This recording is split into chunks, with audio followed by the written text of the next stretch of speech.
Neděle odpoledne, člověk dostane hlad. A co udělá? Dojde si do lesa pro bedlu.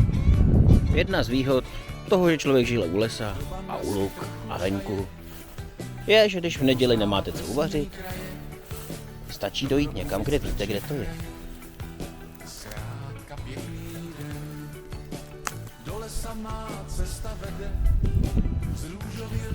Jedla a vedla. A někdy je to soutěž, jestli dřív přijde prase, nebo já. No, tady prase přišlo dřív, ale já mám tady. A když pozbíráte všechno po loukách, dojdete si pro tu, co vám to už 2 dny hlídají kozy. Od šampionu vedle svou denní trasu mám.